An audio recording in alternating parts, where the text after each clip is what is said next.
हाय अस्सलाम वालेकुम all. I hope आप सब हिट फिट होंगे।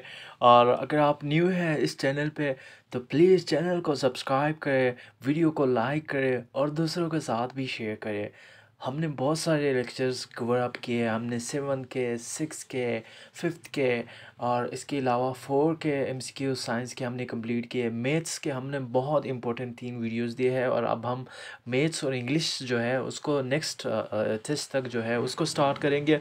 और लास्ट में फिर आप लोगों को ये प्रोसीजर वगैरह बताए जाएंगे जितने भी के कैसे पेपर सॉल्व करते हैं, ताकि आपसे कोई भी मिस्टेक ना हो। और यहाँ पे आपको आवाज़ आ रही होगी कोयटा में ज़बरदस्त बारिश हो रही है और यहाँ पे मैं खिड़की से देख रहा हूँ। तो इसलिए अगर मैं अच्छे से वीडियोस बना सकता हूँ या फिर हमारी टीम अच्छे से वीडियोस बनाते हैं तो वाई नॉट, आपके जो प्रिपरेशन है वो भी अच्छे से जा रही होगी। बस आप कोशिश किया करें, 100% दे, मोटिवेट हो के पढ़े, रोज़ाना जो है नए चीज़ें पढ़े, नए चीज़ों को एक्सप्लोर करें और नए चीज़ों को जो है रिवाइज़ किया करें। फिर देखिए इंशाल्लाह आपका जो रिज़ल्ट होगा वो अच्छा होगा। So let's start. इस वीडियो में हम 8 क्लास के उर्दू मीडियम के साइंस के MCQs करेंगे। पहले हमने इंग्लिश मीडियम के किए थे, अब इसके उर्दू मीडियम के करेंगे। सो बिना टाइम वेस्ट के इसको स्टार्ट करते हैं। इंसानी जिस्म के मुख्तलिफ हिस्सों के दरमियान पैगाम रसानी का निज़ाम कहलाता है। अब हम जो बातचीत कर रहे हैं, हम आप तक जो मेरी आवाज़ सुन पहुंच रही है और आपके जो वॉइसेस तक आपके जो कान है वो रिसीव कर रहा है, ये जो पैगामी रसानी का निज़ाम है इसको क्या कहते हैं? इसको आसाबी निज़ाम कहते हैं। सो इंसानी जिस्म के मुख्तलिफ हिस्सों के दरमियान पैगाम रसानी का जो निज़ाम है वो आसाबी निज़ाम कहलाता है। इंसानी जिस्म के मुख्तलिफ हिस्सों के दरमियान पैगाम रसानी का निज़ाम आसाबी निज़ाम कहलाता है। ये जो हमारे बीच कन्वर्सेशन होती है और आप जिस चीज़ को जो है सुन रहे हो और पैगाम रसानी या फिर आप देखते हो तो आपको मौसूल होते हैं चीज़ें, तो इसको असाबी निज़ाम कहते हैं। फिर ये असाबी निज़ाम यानी मरकज़ी असाबी निज़ाम मुश्तमिल है 3 हिस्सों पे: हसी neurons, motor neurons, inter neurons. So तीनों हिस्सों पे हसी neurons, motor neurons, inter neurons. मरकज़ी असाबी निज़ाम मुश्तमिल है 3 हिस्सों पे: हसी neurons, motor neurons, inter neurons. फिर इनमें से एक हसी आर्गन है। आपके पास म्यादा है, जिगर है, दिल है। 80 आर्गन्स याद रखो। ये आपका एक MCQs कवर हो रहा है कि 5 है। पहला ज़ुबान है, उससे हम चखते हैं यानी जायका चेक करते हैं। आंखों से हम देखते हैं, कानों से हम सुनते हैं, हाथ से हम टच अप करते हैं और एक और है वो है नाक, नाक से हम सूंघते हैं। सो 5 हसी अर्गान्स है। सो इनमें से आपके पास इन यहाँ पे मैदा है, जिगर है, दिल है, वो तो नहीं है, लेकिन आँख जो है आपके पास हसी अर्गन है। सो इनमें से एक हसी अर्गन जो है आँख है। गुर्दे की फैल की यानी गुर्दे की जो फैल है उसकी इकाई है या फिर गुर्दे की फंक्शन की जो इकाई है वो है नेफ्रॉन। गुर्दे की फैल की जो इकाई है वो है नेफ्रॉन। फिर आते हैं एक इन्वॉलंटरी एक्शन है सांस लेना, एक इन्वॉलंटरी एक्शन है सांस लेना, एक इन्वॉलंटरी एक्शन है सांस लेना। सो गुर्दे की फैल की इकाई नेफ्रॉन है, एक इन्वॉलंटरी एक्शन है सांस लेना। फिर नेक्स्ट पे आते हैं माइटोसिस के दौरान डॉटर सेल्स में क्रोमोसोम की तादाद कितनी होती है? पेरेंट सेल जितनी ही रहती है। माइटोसिस के दौरान डॉटर सेल में क्रोमोसोम्स की जो तादाद है वो पेरेंट सेल जितनी ही रहती है। माइटोसिस में के दौरान डॉटर सेल्स में क्रोमोसोम की जो तादाद होती है वो पेरेंट सेल जितनी ही रहती है। माइटोसिस के दौरान डॉटर सेल्स में क्रोमोसोम की जो तादाद है वो पेरेंट सेल जितनी ही रहती है। इंसान की जो जिनसी सेल्स में क्रोमोसोम्स की तादाद है, इंसान के जो जिनसी सेल्स में क्रोमोसोम की तादाद आपको पता होना चाहिए, इंपॉर्टेंट है, 23 है आपके पास। इंसान के जो जिनसी सेल्स में क्रोमोसोम की तादाद है वो है 23। जाइगोट बनता है 2 गैमेट से, जाइगोट बनता है 2 गैमेट से, जाइगोट बनता है 2 गैमेट से। फिर आते हैं वालिदैन से बच्चों में खुसूसियात की मुंतकिली को क्या कहते हैं? यानी वालिदैन से बच्चों में खुसूसियात की मुंतकिली को क्या कहते हैं? उसको मोरोसियत कहते हैं। यानी आपने देखे होंगे पेरेंट्स के जिस तरह के बाल होते हैं, आंखें होते हैं, सेम उनके वालिदैन, उनके बच्चे भी सेम उस तरह ही रहते हैं। उसको साइंसी उसमें आप कहते हो मोरोसियत। सो वालिदैन से बच्चों में खुसूसियात की मुंतकिली को मोरोसियत कहते हैं। फिर मोरोसियत की खुसूसियात की इकाई क्या है? जीन्स है। कौन रिस्पॉन्सिबल है? जीन्स रिस्पॉन्सिबल है। सो मोरोसी खुसूसियात की इकाई आपके पास जीन्स है। सो मैं खिड़की से देख रहा हूँ बहुत ज़बरदस्त किस्म का बारिश हो रहा है। सो आई होप सो आप इंजॉय भी करेंगे और घर पे आप विदाउट एनी उसके आप पढ़ते रहेंगे और हमें भी दुआ देते रहेंगे और ख़ुद भी प्रिपरेशन करते रहेंगे और ख़ुद के लिए भी दुआ किया करें, क्योंकि जहाँ कुछ भी काम ना दे वहाँ दुआ हमेशा काम देता है। सो इंसान कभी कभी लक भी साथ देता है, लेकिन दुआ बहुत ज़रूरी है। कभी कभी हम सोचते हैं जब इंसान नमाज़ पढ़ता है फिर उसके बाद अगर वो दुआ ना मांगे तो वो इस तरह है कि अगर कोई बंदा ऑल द डे जो है कोई मज़दूर काम करता है और लास्ट में वो फिर अपना सैलरी ना मांगे और वो चला जाए। तो हमेशा दुआ ख़ुद भी दिया करे, अपने लिए भी और हमें भी अपनी दुआओं में याद रखे। ओके। सो मॉरिशियस की खसूसियात की इकाई है जीन्स। मॉरिशियस की खसूसियात की इकाई है जीन्स। फिर क्रोमोसोम्स मुश्तमिल है डीएनए और प्रोटीन पे। क्रोमोसोम्स जो है डीएनए और प्रोटीन पर मुश्तमिल है। क्रोमोसोम्स मुश्तमिल है डीएनए और प्रोटीन पे। फिर आते हैं 12 पे, बैक्टीरियल सेल्स में दाखिल करने के लिए जिस जानदार से जीन हासिल किए जाते हैं उसे कहते हैं डोनर। यानी जिस जानदार से आप बैक्टीरियल सेल में दाखिल करने के लिए जिस जानदार से जीन हासिल किया जाता है, हासिल किया है तभी तो डोनर सेल कहते हैं उसे। सो तभी जो है उसको डोनर सेल कहते हैं। हासिल किया है, जिस जानदार से जीन हासिल किया है उसे डोनर सेल कहते हैं। फिर ऐसी टेक्निक जिसके इस्तेमाल से बच्चों की फादरी शनाख्त और आबा व अजदाद का पता लगाया जा सकता है वो कहलाती है जेनेटिक टेस्टिंग। यानी एक ऐसी टेक्निक, अब तो साइंस ने बहुत तरक्की की है जिसके ज़रिए ये पता लगाया जा सकता है। आपने देखा होगा और आपने सुना भी होगा टीवी वगैरह पे, वो शनाख्त लगा लेते हैं। यानी आपका खून या फिर आपका जो सेल्स है उसको लेके फिर ओवरऑल जितना भी ख़ानदान होता है, चूँकि CNIC रजिस्टर होते हैं उस पर ख़ानदान ओवरऑल सीरियल नंबर सब कुछ होते हैं, तो वो फिर वो शनाख्त और आबा व अजदाद का पता लगा लेते हैं। सो जेनेटिक टेस्टिंग उसको कहते हैं। सो एक ऐसी टेक्निक जिसके इस्तेमाल से बच्चों के पादरी शनाख्त और आबा व अजदाद का पता लगाया जा सकता है वो जेनेटिक सेल कहलाते हैं। फिर आते हैं इंसानी जिस्म में इंसुलिन पैदा करता है लबलबा। लबलबा क्या करता है, जिसको इंग्लिश में पेंक्रियाज कहते हैं, वो इंसुलिन पैदा करता है। ओके। वैक्सीन फराहम करती है, हम वैक्सीन लगाते हैं और आपने भी लगाया होगा कोविड-19 में, कोरोना के। तो वो जिस्म में बीमारियों के ख़िलाफ़ क़ुव्वत मुज़ामत बढ़ाता है। यानी बच्चों में भी जब आप लगाते हैं वैक्सीन वगैरह, जैसे हेपेटाइटिस के हिफाजती वैक्सीन है, अब उस वैक्सीन का क्या काम होता है, जिस्म में बीमारियों के ख़िलाफ़ क़ुव्वत मुज़ामत पैदा करना होता है। फिर नाइट्रोजन के ऑक्साइड पैदा होते हैं। कोयला जलाओ, तेल जलाओ, बुलंद टेम्परेचर पर आपको नाइट्रोजन के ऑक्साइड्स पैदा होते हैं। सो नाइट्रोजन के ऑक्साइड पैदा होते हैं तेल और कोयला के बुलंद टेम्परेचर पर जलने से। ओजोन की तह में कमी का बास है क्लोरोफ्लोरोकार्बन्स। अब ओजोन क्या है, एक तह है, एक प्रोटेक्शन है, एक कवर है, किसके ऊपर, हमारे ज़मीन के ऊपर। और वो जो सन से यानी सूरज से जो अल्ट्रावायलेट ख़तरनाक शुआए आते हैं उसको रोकते हैं, लेकिन कुछ ऐसे गैसेस होते हैं वो उसको नुकसान पहुंचाते हैं। यानी ओजोन की तह में कमी का बास जो है वो क्लोरोफ्लोरोकार्बन्स होते हैं, वो उसको नुकसान पहुंचाते हैं। याद रखो क्लोरोफ्लोरो जो कार्बन्स है वो ओजोन को नुकसान पहुंचाते हैं। फिर सूरज से आने वाली अल्ट्रा शुआओं को ज़मीन पर पहुंचने से रोकती है वो ओजोन। अभी बता दिया कि एक कवर के मानंद ओजोन एक कवर है, वो ज़मीन पे के ऊपर होता है और जो सूरज से अल्ट्रा वायलेट शुआएं आते हैं उसको रोकती है। ओके। फिर आते हैं 19 पे, सतह समंदर की बुलंदी का बास बन सकती है ग्लोबल वार्मिंग। बहुत सारे सैलाब आए हैं और आपको देखते हैं कितने सारे बारिशें हो रही है 2 साल से, तो ये सारे ग्लोबल वार्मिंग का हिस्सा है, इसके वजह से होता है। और ये सारा पानी कहाँ जाता है, जाहिर सी बात है आपके पास समंदर की जो बुलंदी है वो ज़्यादा होगी, ये सारा पानी वहाँ पे जाएगा, तो दरिया जितने भी समंदर की बुलंदी है वो बायस से बन सकती है, बुलंदी का बास बन सकती है। किस वजह से, ग्लोबल वार्मिंग की वजह से। फिर एनर्जी के वसाइल जल्द ख़त्म हो सकती है, उनके कम इस्तेमाल से नहीं, उनके गैर दानिशमंदाना इस्तेमाल से एनर्जी के वसाइल ख़त्म हो सकते हैं।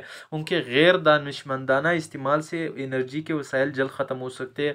फिर 21 पे आते हैं फोटोसिंथेसिस में मुतामलात है कार्बन डाइऑक्साइड। फोटोसिंथेसिस पौधे क्या करते हैं, वो अपना खुराक सूरज की रोशनी में हासिल करते हैं कार्बन डाइऑक्साइड और पानी के ज़रिए। सो कार्बन डाइऑक्साइड और पानी का रिएक्शन होता है फोटोसिंथेसिस में, जो है वो पौधे जो है अपना खुराक तैयार करते हैं सूरज के रोशनी में।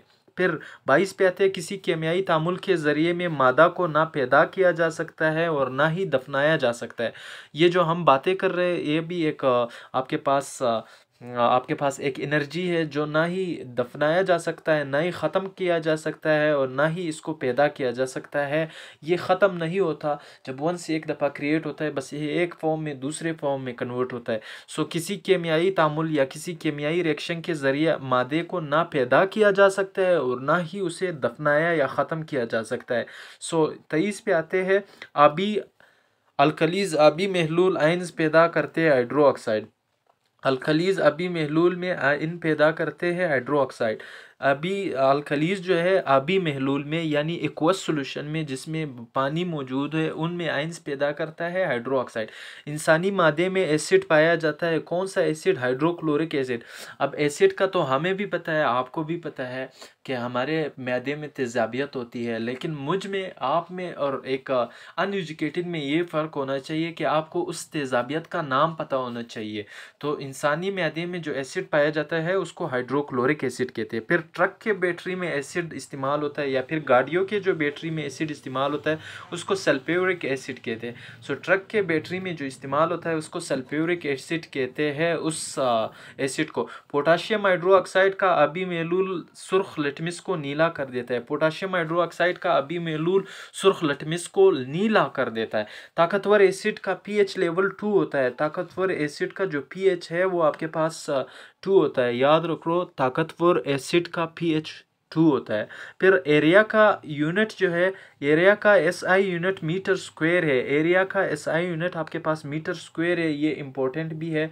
एरिया का जो एसआई यूनिट है वो मीटर स्क्वायर है। और एक चीज़ मैं आपसे अभी पूछूंगा क्योंकि प्रीवियस वीडियो में गुजर चुका है और आप कमेंट नहीं चेक करते, हम कभी कभी पिन कर देते हैं किसी कमेंट को, उनमें हम जो इंफॉर्मेटिव या फिर एक ऐसे एमसीक्यूज जो वीडियो में थोड़ा बहुत यहाँ हुआ फिर हम उसको कमेंट कर देते हैं।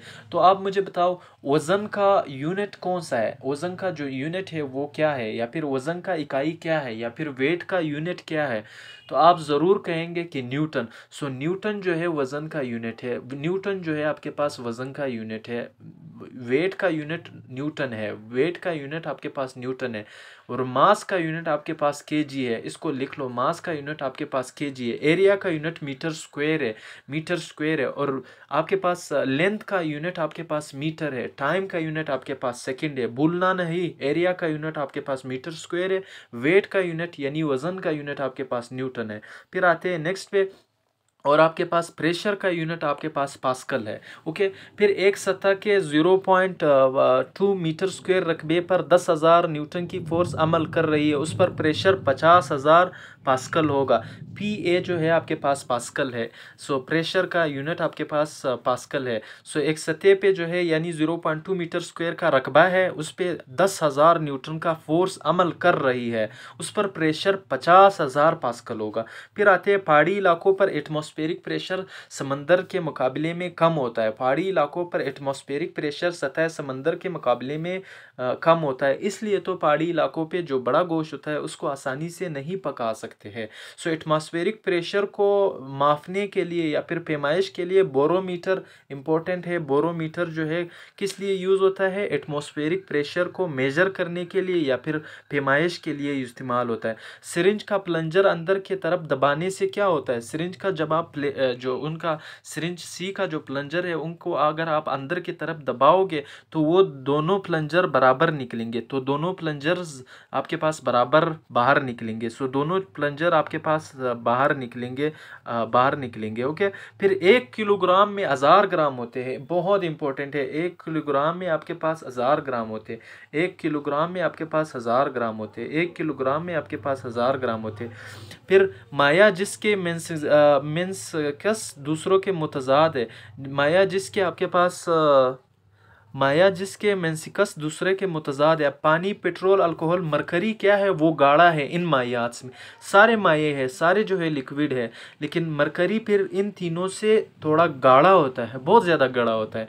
पानी आपने देखा है, पेट्रोल आपने देखा है, अल्कोहल देखा है। गाढ़े से मुराद उसकी जो डेंसिटी है वो ज़्यादा है। मरकरी क्या है? उसकी जो मेंसिकस है आपके पास दूसरों से मुतजाद है, यानी आपके पास जो मरकरी है वो इन तीनों से डिफरेंट है। क्यों डिफरेंट है? क्योंकि वो गाढ़ा है। कौन सी मसावात दुरुस्त है ये तो आपको पता होना चाहिए। क्या 1 मीटर में 60 आवर्स है? नंबर 1, 60 आवर्स है। 1 मीटर में आपके पास 60 घंटे है? नहीं। 1 मिनट में आपके पास 60 घंटे है? नहीं। 1 मिनट में आपके पास 60 सेकंड है? जी हाँ, 1 मिनट में आपके पास 60 सेकंड है। पहले आपने सारे वो पढ़ने हैं, सारे जो है मतलब ए बी सी तीनों आपने ऑप्शन पढ़ने हैं, उनमें से आपने करेक्ट चूज़ करना है। ओके। फिर सीजियम 133 का एक एटम आपके पास 9 अरब वाइब्रेशन मुकम्मल करता है 1 सेकंड में। सीजियम का जो 133 सीजियम का एटम है, जो नाम है यानी सीजियम 133 या फिर सीजियम 133 जो है, वो उसका एक एटम जो है 9 अरब 19 करोड़ आपके पास 26,31,707 वाइब्रेशन मुकम्मल करता है 1 सेकंड में। फिर SI यूनिट मुतारफ़ किया 1960 में। SI यूनिट आपके पास मुतारफ़ किया 1960।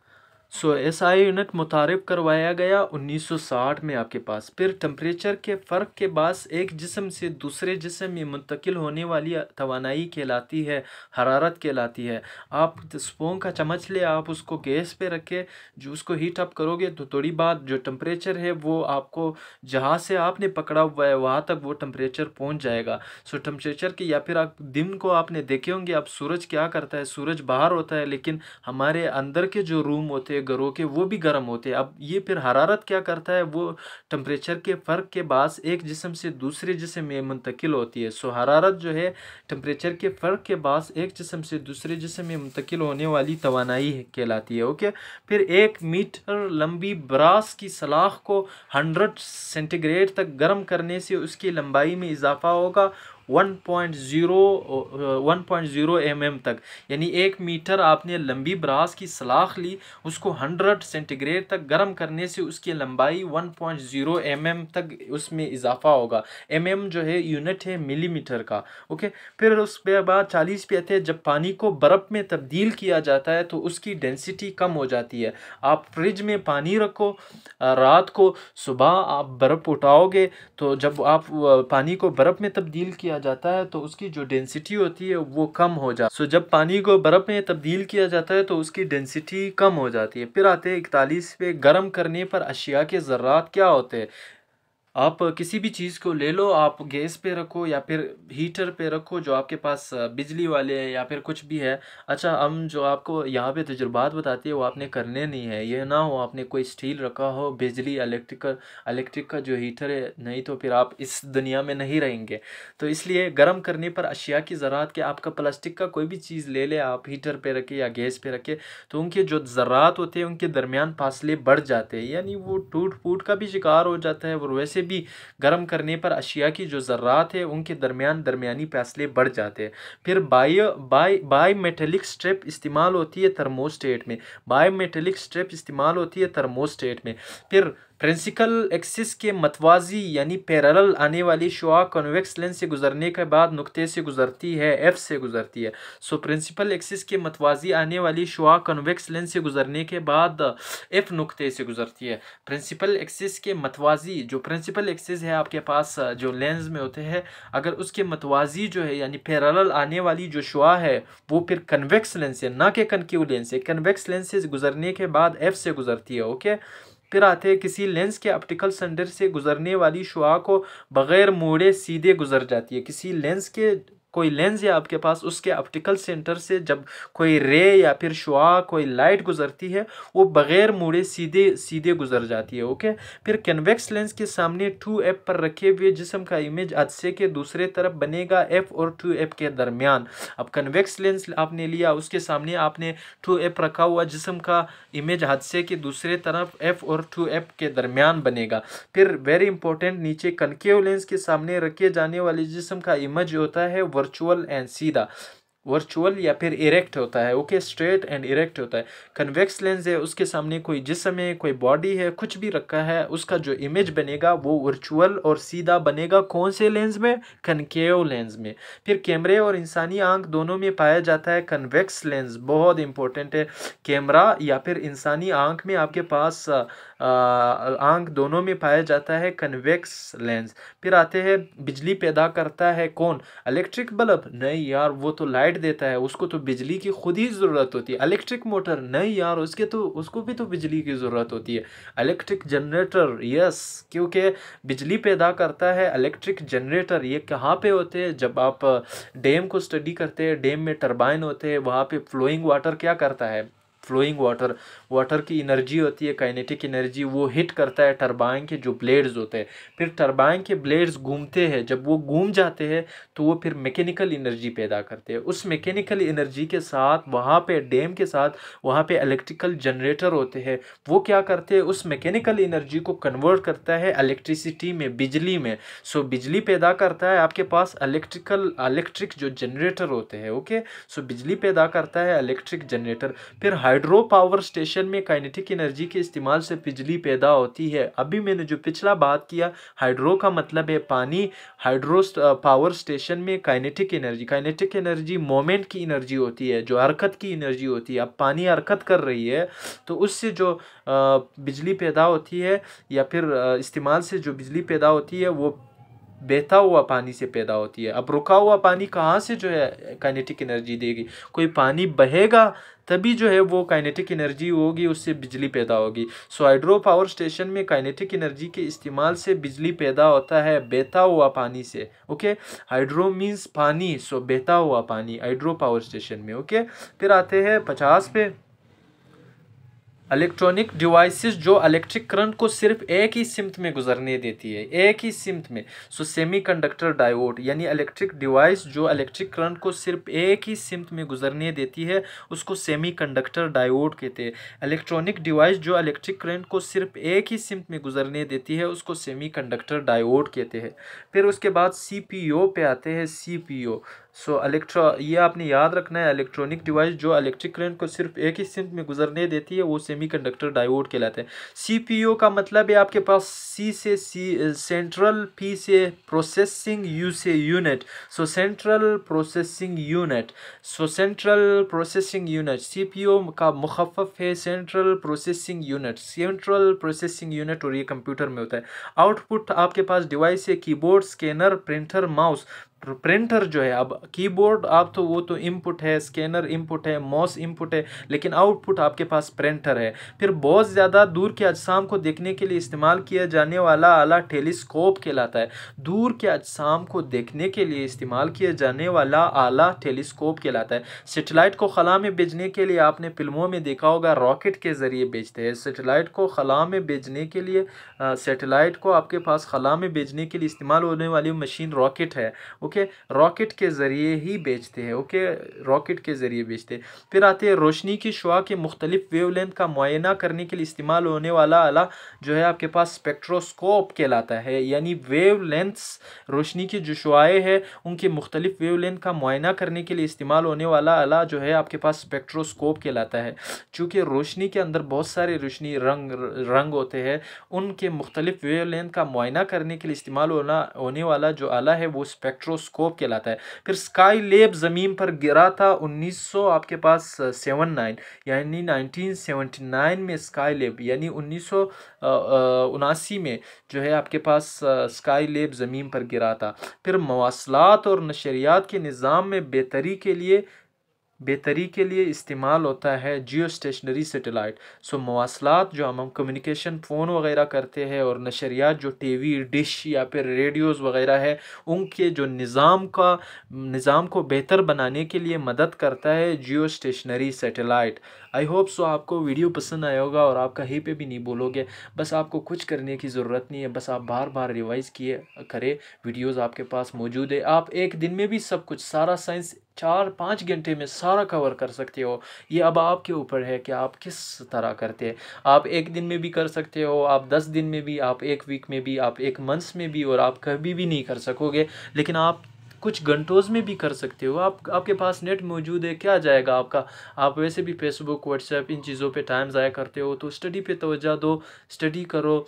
प्रिपरेशन करो, क्या पता आपका लक साथ दे और आप टीचर बने, फिर पैसे आएंगे। इस महंगाई के दौर में तो अब हर एक के लिए मुश्किल हो जाता है, और ख़ास तौर पर यूथ ने, बहुत सारे यूथ ने जमा किया है। सो आई होप सो आपको समझ आया होगा। इसके बाद इसका टेस्ट हम लेंगे, और टेस्ट के लिए हम ग्रुप में लिंक शेयर करेंगे, और हम मैथ्स और इंग्लिश इसके बाद स्टार्ट करेंगे। और अगर हो सका और भी टाइम अगर मिला तो हम और भी आपके साथ इंपॉर्टेंट चीज़ें शेयर करेंगे साइंस के मुतालिक। सो आई होप सो आपको ये सीरीज़ समझ बिल्कुल भी आया होगा। हमने 4, 5, 6, 7, 8 ओवरऑल सारे कवर किए, जितने भी इंग्लिश के हैं या इंग्लिश मीडियम के या उर्दू मीडियम के हैं। और अगर आपको वीडियो पसंद आया है तो प्लीज़ लाइक किया करें, शेयर किया करें, और चैनल को ज़रूर सब्सक्राइब करें, और कमेंट करें कि आपको वीडियो कैसा लगा। Thank you.